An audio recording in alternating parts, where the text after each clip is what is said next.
friends, and welcome back to the Anamorphic Cookbook. Here we are again for Module 3, where we'll talk about all things camera that play a role when shooting anamorphic. My name is Tito Ferradans, I'm your host, and we got Blake Chambers and Lila Ferradans behind the cameras. Are you ready to get started? Module 3 is brought to you by Panasonic through their Lumix cameras. So you'll see a ton of GH5, S1H, and S5 material. And you can carry a lot of these lessons to different camera platforms. But no one offers so much anamorphic support like Panasonic does. We're actually shooting on a GH5 and an S1H right now. I hope you're not surprised, but you'll need a camera to shoot scope. These days, even the camera on your phone works well enough for it, but we'll be aiming a little higher than that. Let's start the checklist. Do you have a camera? Yeah? Good. Now, is it black? The last check is, when you hold it in your hand, does it feel nice? Does it have weight to it? If you answered yes to all 3 questions, your camera should be good enough to shoot scope in the ways covered in this module. In this first video, we'll talk about anamorphic modes, and that's one of the biggest misconceptions for the camera aspects of shooting scope. From here, we'll move to using crop marks or frame guides if your camera doesn't have an anamorphic mode, or if you want to work around your anamorphic mode. In Chapter 3, we'll talk about sensor sizes, its correlation to film, and how focal reducers come into play.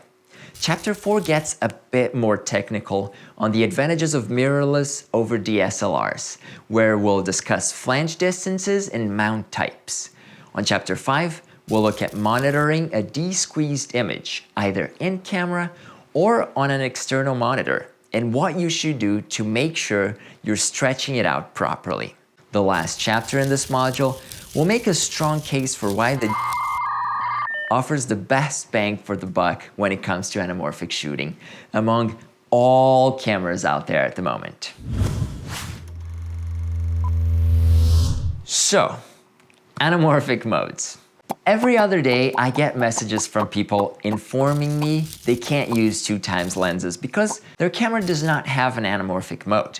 I can hardly blame them for the confusion and questions. There are lots of misconceptions about sensor size and anamorphic shooting. I believe the trend of anamorphic modes started with the GH4 and it keeps expanding. Tracing this idea back to film, with the growth of widescreen pictures, filmmakers had a set negative size, 35mm, 4 perforations tall. They could crop the top and bottom for a widescreen image, but that would lower the print quality once the movie was projected on a large screen. The alternative, covered extensively in Module 1, was to use anamorphic lenses that allowed filmmakers to still use the full negative height instead of wasting a huge portion of it with underexposed or black areas. This is kind of what's happening today with digital sensors for cameras that work in both photography and video. When recording widescreen 16:9 video, the camera usually discards the top and bottom of the sensor. So these folks tell me they're limited to 1.33 or 1.5x lenses, since these stretch factors work well with a 16:9 sensor, and they don't know what to choose. Some are even more hardcore and ask for camera recommendations. My camera won't work with my lenses, which camera should I get then? I always feel you should try to make things work with what you already have. No Sony cameras have an anamorphic mode, yet I've shot anamorphic on one of them for several years and it never gave me much trouble. That said, a camera with anamorphic support will simplify your life in many ways. That is one of the reasons I switched over to Panasonic. I gotta say, these questions became a little less popular once Blackmagic introduced anamorphic modes in some of their lower tier cameras. But I'll talk about them some other time. Let's quickly go over what is an anamorphic mode and why it is good to have it. As we saw in the previous module, anamorphic lenses squeeze a wider field of view onto the sensor. Yes, there's a lot more to them, but this is going to be the aspect we're going to deal with for now. For this example, let's say the ideal anamorphic lens has a 2x squeeze, which means you have to double the width of your footage in post-production for your shot to look correct. Simple math time. Shooting 16:9 and then doubling the width of the frame yields an extreme aspect ratio, 3.56:1, which so far has been reserved for lens tests and Taylor Swift music videos.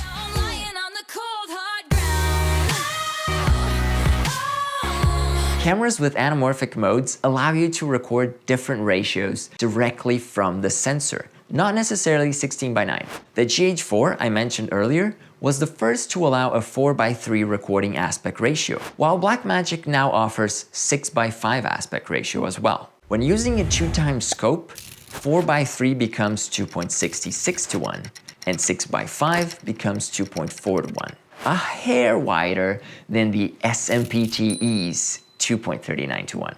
Blackmagic's anamorphic mode does not use the full width of the sensor. Basically, the camera is cropping out the sides of the footage for you by not recording them.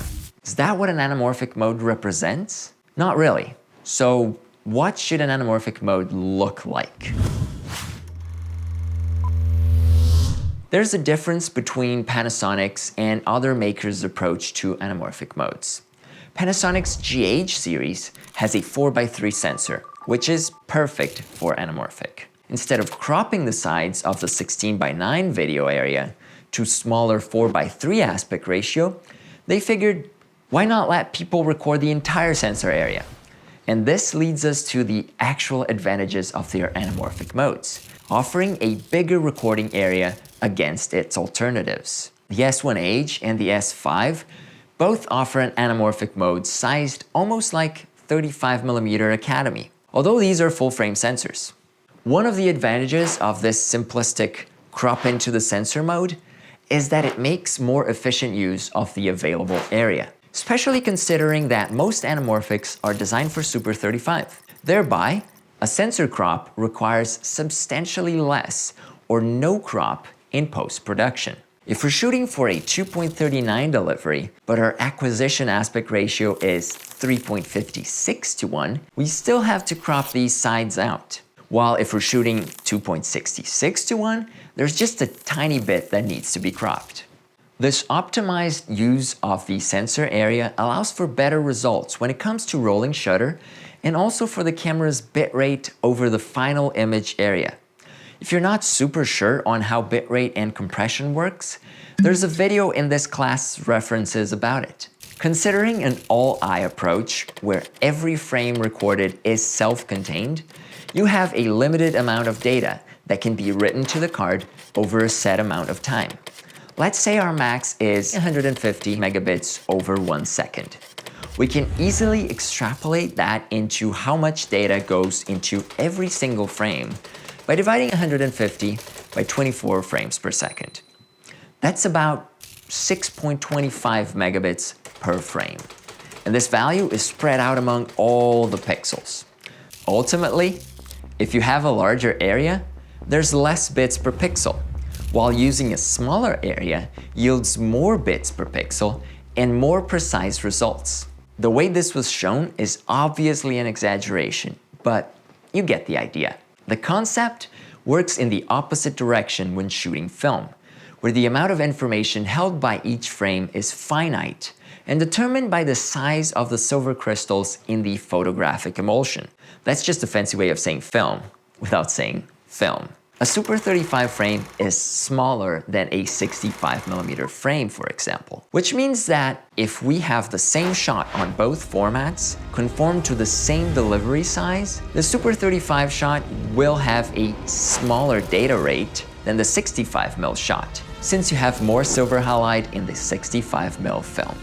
This extra data capacity per frame is the reason Blade Runner and Star Wars shot a lot of visual effects shots on larger film negatives, although the bulk of the films were shot using anamorphic Super 35.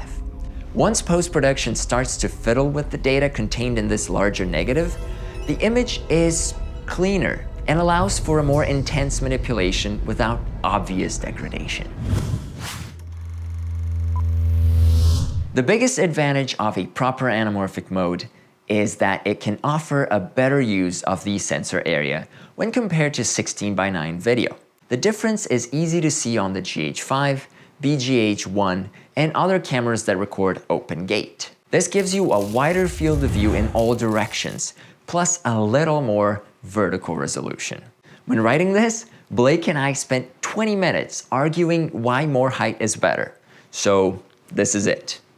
The area difference between a 4:3 crop from 16:9 versus a 4:3 crop that adds the top and bottom to 16:9 is about 45%. By getting a larger sensor area, you can opt for a longer lens and have similar framing to a wider lens on a smaller sensor. This allows for shallower depth of field and better background subject separation. You would also use more of the lens's image circle, possibly getting some of the edge area where you find extra artifacts and anamorphic traits, like these shots from The Chilling Adventures of Sabrina. When we look at Red's sensor aspect ratio, they're all sort of around 16:9, and they're always shooting the full area at the largest resolutions. So there isn't much information or data to be gained by shooting with an anamorphic mode. It gets worse. Not only you are missing any additional height when compared to 16:9 modes, you are also locking yourself out of the valuable possibility of reframing in post-production. Which leads us to a surprising revelation. There are theoretical advantages of not having or not using a less than ideal anamorphic mode. If your camera has an anamorphic mode, but it doesn't add any height to the output compared to your other recording modes, you're basically discarding information that could be useful later. Storage is very cheap when compared to the rest of production costs. That's what ties into the next video, which is about using crop marks while recording. If you haven't tried shooting anamorphic yet, you might be used to using 2.35:1 or 2.4:1 crop marks on spherical, but you might need to get used to different values when shooting scope.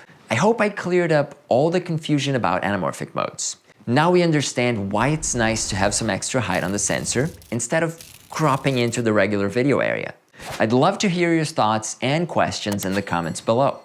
If you want to continue getting cookbook videos, make sure to subscribe before heading out, or set an alarm on your phone for 8:30 a.m. PST every Monday.